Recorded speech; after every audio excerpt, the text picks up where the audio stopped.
Horloge parlante, je vous donne l'heure directement. Il est 13h30, vous êtes bien à table, restez en notre compagnie. Dans un instant, nous évoquerons Nicolas Sarkozy. Est-ce que c'est l'homme qui va venir se réinstaller à la table, prendre le pouvoir de la droite? Est-ce qu'il est devenu le grand sage? Bref, nous en parlerons avec nos deux invités, Véronique Jacquier et Christine Kelly. Mais Sophia Rousseau nous rappelle de suite les titres de l'actualité. Et cette série d'hommages aujourd'hui, Johnny Hallyday aurait eu 76 ans. Laetitia Hallyday est attendue à Toulouse, où la place du Zénith sera rebaptisée du nom de l'artiste. Hommage également à Paris avec une messe à l'église de la Madeleine. Nos reporters sont sur place. Nouveau samedi de mobilisation des Gilets jaunes, de nouvelles manifestations partout en France et notamment à Toulouse, point de ralliement national. À Paris, une manifestation a été déclarée au départ de la place de la Bastille. 9 départements en vigilance orange aux orages violents en Auvergne-Rhône-Alpes avec des risques de grêle et de violentes rafales de vent jusqu'à 100 km/h. Prudence donc. Et puis la première messe ce soir à Notre-Dame en catimini, seulement une trentaine de personnes et toutes casquées. 2 mois après ce terrible incendie, Emmanuel Macron qui a rendu hommage ce matin aux sapeurs-pompiers qui ont été sollicités le jour du drame. Voilà, et tout à l'heure, à 14h10, nous réévoquerons Notre-Dame, où elle en est, quels sont les travaux et l'état de chantier, parce que si elle paraît pimpante comme ça, elle ne se porte pas si bien que cela. On en parlera donc avec Odon Vallée vers 14h10. En attendant, évoquons Nicolas Sarkozy. Avec moi, Véronique Jacquier, Sud Radio, Christine Kelly, que vous connaissez bien, elle est sur C8, elle vient très souvent ici sur CNews. Alors, Nicolas Sarkozy, hier, se trouvait à Belfort. Hommage à Simone Veil. Et à chaque fois qu'il apparaît sur la place publique, on se dit, et surtout dans la jachère actuelle de la droite, et si il revenait?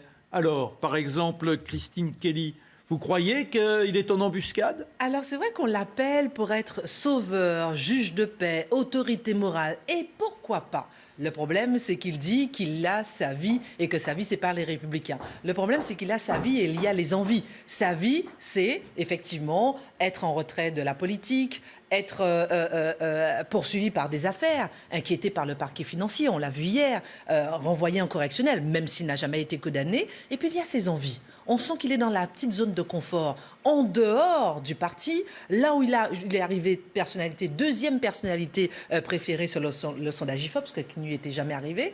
Et à cette position, il peut parler. Il peut se permettre effectivement, parce qu'il est préféré, de donner des petits conseils à Bill sur l'Europe, à Emmanuel Macron, etc. Il peut se permettre de distiller certaines informations. Et même s'il dit, à mon avis, officiellement, je ne veux pas aider les Républicains, officieusement, qui dit qu'il ne donnera pas quelques conseils? Mais Véronique Jacquier, est-ce que quand on est un homme d'ambition, c'est un homme d'ambition, quand on est habitué à avoir le pouvoir, c'est un homme de pouvoir, est-ce qu'il n'y a pas, au-delà du petit confort que Christine vient d'évoquer, quelque chose qui vous taraude et la petite voix qui vous dit ça serait peut-être bien de se dire que l'opportunité, on ne sait jamais, pas la laisser passer. Est-ce qu'il peut rejaillir et ambitionner de se présenter, par exemple, aux élections?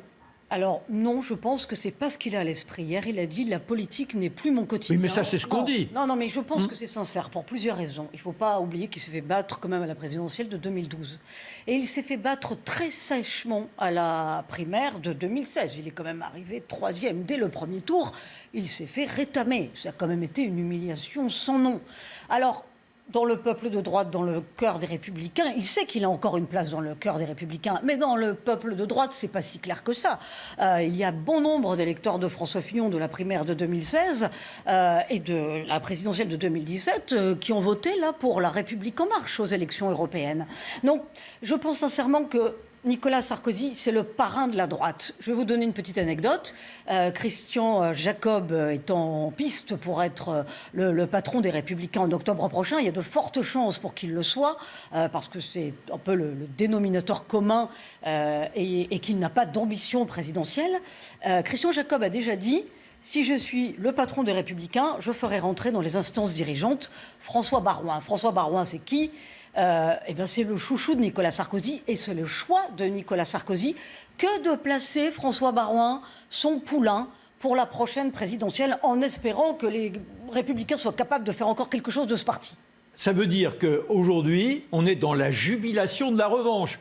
Parce que quoi qu'il arrive, comme vous le rappeliez, Véronique, il a été battu très sévèrement, et pour autant, naturellement, il rejaillit et tout le monde se tourne vers lui. Mais pour autant, il y a la jouissance. Alors, d'un côté, la jubilation de la revanche et la jouissance de pouvoir être le tireur de ficelle, le marionnettiste. Mais absolument, cette jouissance de la revanche, elle est extrêmement... On la ressent derrière le regard de Nicolas Sarkozy. On peut l'imaginer, si vous permettez, parce que justement, on sait qu'il a effectivement échoué en 2012, échoué en 2016, mais...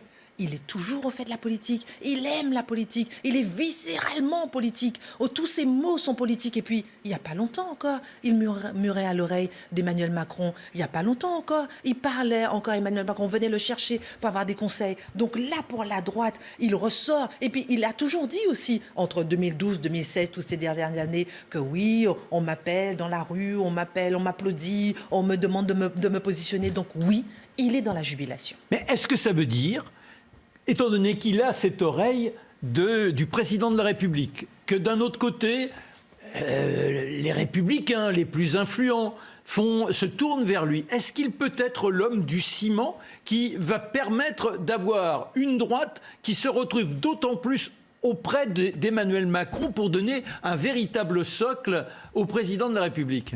Non, je ne crois pas. Je ne crois pas qu'il veuille jouer ce rôle de ciment. Quand vous dites qu'il pourrait être encore un retour, alors là, ce n'est pas du tout d'actualité à cause des affaires, effectivement, des nombreuses affaires qui le visent, même si, rappelons-le, dans l'affaire du financement libyen de la campagne de 2007, le juge Tournaire va bientôt clore son enquête. Pour autant, il n'a trouvé aucune preuve en Oui, c'est vrai, il n'est toujours pas condamné. Donc, voilà, D'accord. donc, Et là, si je vous suis, Véronique, on ne trouvera rien dans le dossier, apparemment. Apparemment, c'est mal parti pour qu'on trouve quelque chose. D'accord. Voilà, donc il y a quand même... Nicolas Sarkozy est peut-être visé d'une façon un petit peu exagérée par la justice. Alors sans doute parce que les juges lui prêtent beaucoup d'honneur en pensant qu'il pourrait jouer un rôle. Mais est-ce que ça, c'est pas l'un des fléaux, je dirais, de la justice, et je ne fais pas le procès des juges, mais en l'occurrence, il y a très souvent des suspicions qui sont portées contre les hommes politiques. Et que ça concourt pas à un effondrement de l'honorabilité de l'élite politique, de telle sorte qu'on s'en détourne, d'où la justification du manque de votants, même s'il y a eu un léger mieux lors des européennes, mais en étant quand même à 50% d'abstention. Oui, c'est un mot, la défiance. C'est la défiance. On l'a vu avec François Fillon, justement. François Fillon, l'accélération de la justice pour le mettre en examen, parce que c'était la seule chose qu'il avait dit, si on me met en examen, je ne vais pas me présenter, le mettre en examen. Il se présente quand même. Et oui, on l'a vu dans l'affaire aussi, dans l'affaire Mélenchon. On voit très bien que justice et politique, on peut se poser la question, est-ce que l'un va avec l'autre ou pas? Il n'empêche que pour le français, il y a des interrogations à se poser. Et lorsque François Fillon va se positionner à la présidentielle et qu'il y a les affaires, eh bien, effectivement, ça jette le discrédit. Lorsque Nicolas Sarkozy, il est empêtré dans les affaires, même s'il n'est pas condamné, même si on n'a toujours rien trouvé pour l'instant, il reste quand même inquiété dans plusieurs affaires. Donc, ça met un peu la défiance. Et c'est ça aussi qui fait que Nicolas Sarkozy se tient à distance et que même s'il veut dire « je joue un rôle », il reste en retrait. Alors, d'un côté, il y a une fragilisation de la démocratie, mais est-ce que d'un autre côté, ça ne montre pas que cette démocratie, elle est véritablement en pleine santé parce que les juges n'ont pas peur du pouvoir et sont capables de venir titiller ceux qui sont au contrôle des affaires, si je puis dire. Écoutez, on aimerait que les juges aillent un petit peu plus titiller le modem à ce moment-là, hein, puisqu'on rappelle que pour le même type d'affaires, le Rassemblement national est mis en examen, Marine Le Pen est mise en examen. Oui, mais il y a donc ces mises à... toujours pas mise en examen. Rappelons aussi que dans l'affaire Fillon, puisque nous avons écrit toutes les deux des livres sur François Fillon a été avec une rapidité incroyable mise en examen. Bruno Le Roux, à l'époque, pendant la campagne présidentielle pour les mêmes faits, n'a toujours pas été inquiété. Donc on a quand même le sentiment qu'il y a deux poids, deux mesures. Après, l'avenir nous dira ce qui est juste ou pas. Pourtant, les juges, bon, il y a la magistrature rouge, si je puis dire, elle serait plutôt à gauche, elle ne serait pas du côté du modem. Alors comment expliquer qu'il y ait cette indulgence, si vous pensez qu'il y a vraiment une indulgence pour eux? Peut-être que François Bayrou murmure à l'oreille d'Emmanuel Macron. Je ne sais pas, moi, l'avenir nous le dira, mais sans doute que ceci explique un certain nombre de choses. Cela dit, justement, pour avoir enquêté dans mon livre « L'homme qui ne voulait pas être président » sur François Fillon, quand vous interrogez les politiques sur le rôle de la justice, ils vous disent que les juges eux-mêmes sont capables maintenant de prendre des décisions. Ils ne veulent surtout pas que les politiques leur disent ce qu'ils ont à faire. Hein. Donc l'indépendance de la justice, ça pour les magistrats, c'est sacrément sacré. Voilà. Maintenant, pour revenir sur ce que vous disiez sur Nicolas Sarkozy, il jubile d'être sollicité. Moi, je crois que, attention, il a été très très inquiété par les résultats des Républicains aux Européennes. 8 et quelques %, c'est une catastrophe quand même. Ce n'est plus un parti de gouvernement. Il y a eu un repli identitaire majeur. Donc Nicolas Sarkozy, là, son rôle, c'est effectivement d'être un sage et d'être un conseil et d'être un parrain pour essayer de redresser le parti. Et éventuellement, s'il n'était plus inquiété par les affaires, il peut se juger en recours. Mais si un jour Emmanuel Macron s'est fait vous voyez. Non mais vous voyez, Véronique, dans un premier temps, toutes les deux, vous dites non, non, non. Et puis à la fin, après avoir bien creusé, on se dit que peut-être que... Il faudrait qu'on soit dans une crise majeure pour le pays. Il faudrait vraiment, par exemple... Les circonstances ne sont pas réunies pour l'instant. Voilà, il n'a pas les moyens, il ne peut pas. Il n'a pas les moyens. Ça ne veut pas dire que derrière, effectivement... Mais la politique classique, non, il laisse ça aux autres. Il a dit, je ne suis plus élu, ce n'est plus mon quotidien... voilà. Alors, je pense qu'il y a une curiosité légitime à avoir par rapport à lui. Là, il y a les moments où il apparaît sur la place publique, où on sent que c'est un homme d'influence. Mais sinon, il vit de quoi? Il fait des conférences? Oui, il fait des conférences, il vit de ses conférences. Alors, il court à travers le monde. Racontez-nous un peu son quotidien, alors, Nicolas. De mes informations, c'est ça. C'est qu'il court à travers le monde pour faire des conférences, et des conférences grassement payées, comme tout ancien chef d'État ou tout ancien Premier ministre comme François Fillon. Mais rappelons aussi que c'est de ce qu'il vit, et c'est ce qui lui permet aussi de rester effectivement en retrait, comme il a dit, en retrait de la politique théoriquement. Mais rappelons aussi que par rapport à François Fillon, entre Nicolas Sarkozy et François Fillon, l'entente n'est pas du tout cordiale. Donc quand on parlait tout à l'heure de jubilation, c'est aussi une sorte de jubilation, entre guillemets, si vous permettez l'expression, pour Nicolas Sarkozy, de ressortir, de rejaillir au niveau, ne serait-ce que des sondages, au niveau du cœur des Républicains, en l'appelant comme le sauveur, en l'appelant comme le messie, en l'appelant comme l'autorité morale, au moment où, après l'arrivée, ce qu'a vécu François Fillon, par rapport à François Fillon. Oui, mais attention, c'est un peu du trompe-l'œil tout ça, parce qu'il faut voir ce que sont les Républicains. Il y avait 230 militants en 2015, il en resterait un peu moins de 100 000, et encore. Hein, oui, parce qu'il n'y a pas de chef. Décembre.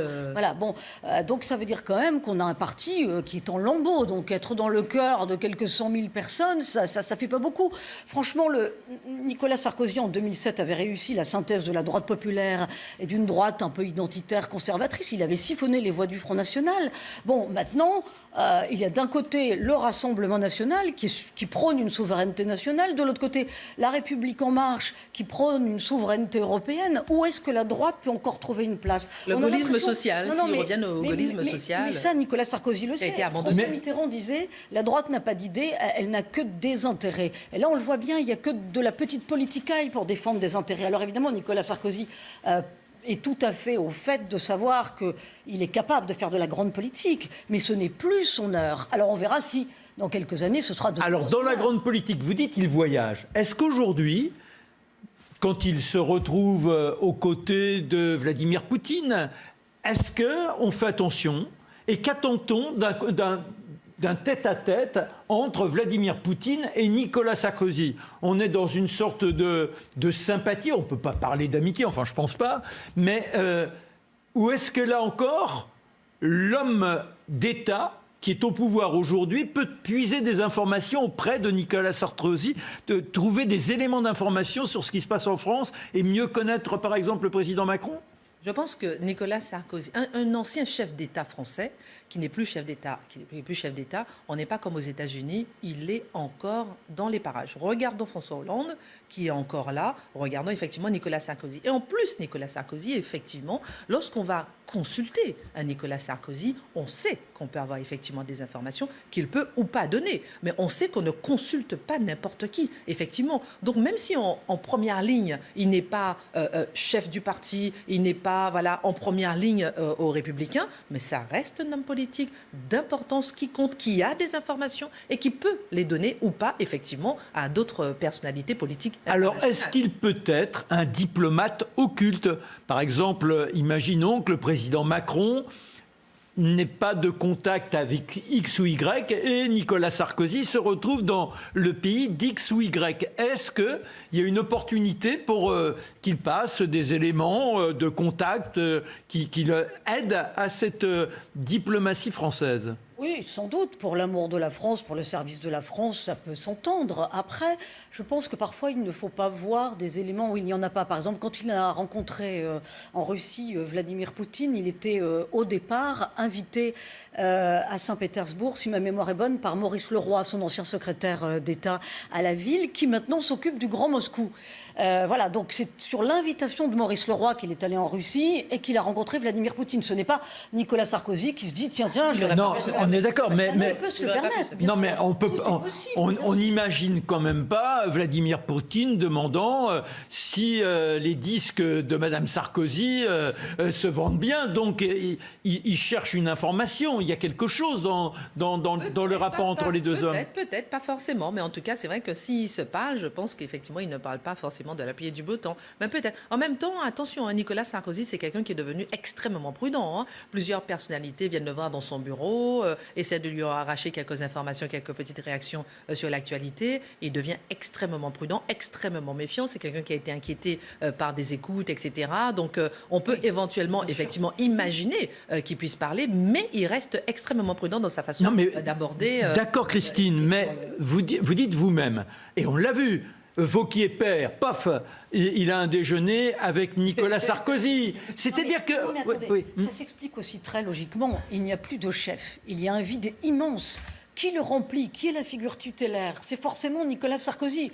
Mais j'ai envie de dire, il y aura un autre chef qui rentrerait dans les rangs parce que lui veut imposer François Baroin. Cela dit, François Baroin, ça fait quand même un moment qu'il veut l'imposer et que quelque part la greffe François Baroin ne prend pas parce que lui-même n'a pas tellement envie entre d'aller le au petit front. jeune, le petit jeune, il commence à prendre de l'âge. Voilà. Non mais après, il y a des jeunes pousses chez les Républicains, mais quand on est chef, le pouvoir, ça se prend. Or, pour l'instant, personne ne prend le pouvoir. Donc, celui qui reste le chef, c'est Nicolas Sarkozy. Et alors, quels sont ses rapports, par exemple, avec François-Xavier Bellamy? Parce qu'on a l'impression que François-Xavier Bellamy...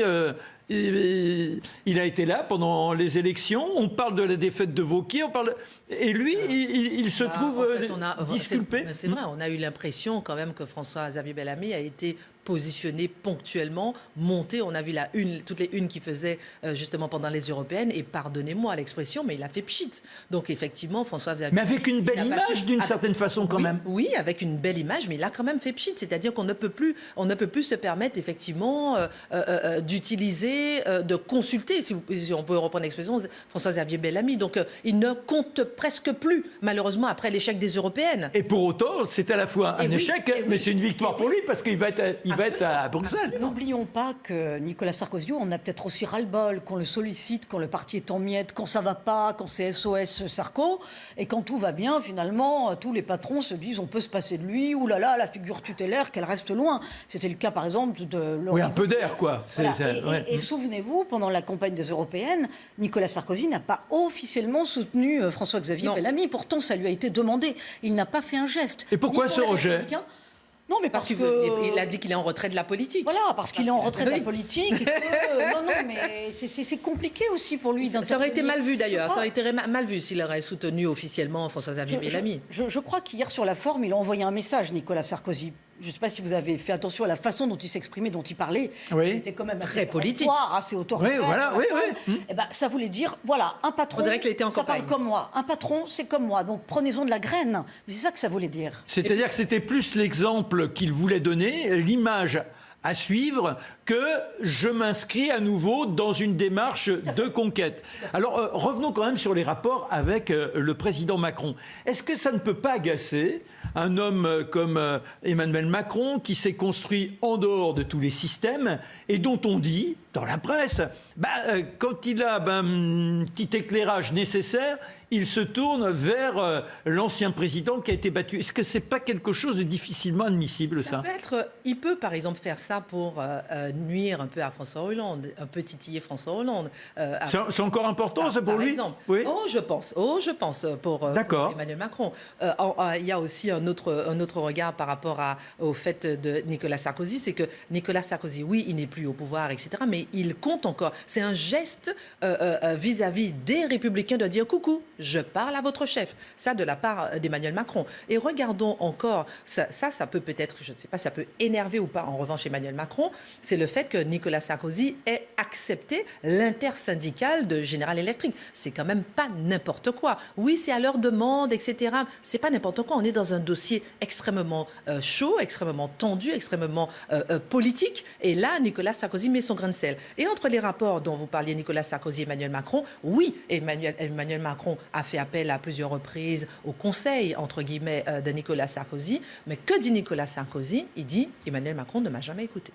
Alors, le rôle, par exemple, puisque là, vous parlez de le voir en situation d'influence, non plus dans le monde politique, mais dans l'industrie. Est-ce que c'est pas un peu choquant ?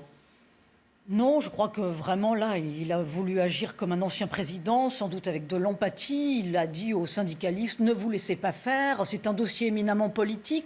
Donc là, j'ai envie de dire, chasser le naturel, il revient au galop, c'est-à-dire, allez, il faut que je mette les mains dans le cambouis avec ces gens-là. Mais je crois qu'il ne faut pas y voir non plus de prospective que ça sur le long terme. Après, juste un mot sur le rapport avec Emmanuel Macron. Ça a agacé quand même bon nombre d'élus républicains que le président se laisse câliner comme ça par l'ancien président, se laisse câliner comme ça par l'actuel président, parce qu'effectivement, il envoyait quand même de sacrés clins d'œil aux Républicains pour les élections européennes. Eh bien, merci à toutes les deux. Voilà, c'était notre page Nicolas Sarkozy, réapparue hier, comme ça, pour rendre hommage à Belfort, à Simone Veil. On en sait un peu plus. Et puis, là, il va peut-être s'éclipser un peu pendant les vacances, aller sur les plages. Merci Véronique Jacquier, Sud Radio. Merci à vous, Christine Kelly. Votre livre, donc, Il ne voulait pas être président. L'homme qui être président, en parlant de François Fillon. Voilà. Mais c'est pas Nicolas Sarkozy. Aux éditions. Contrairement à Nicolas Sarkozy. Voilà, très bien. Alors tout à l'heure, on parlera de Notre-Dame à 14h10 et on reviendra sur Johnny à 14h30. Tout de suite, comme toujours, on aime bien, c'est guetter le ciel, savoir ce qui se trame avec les nuages.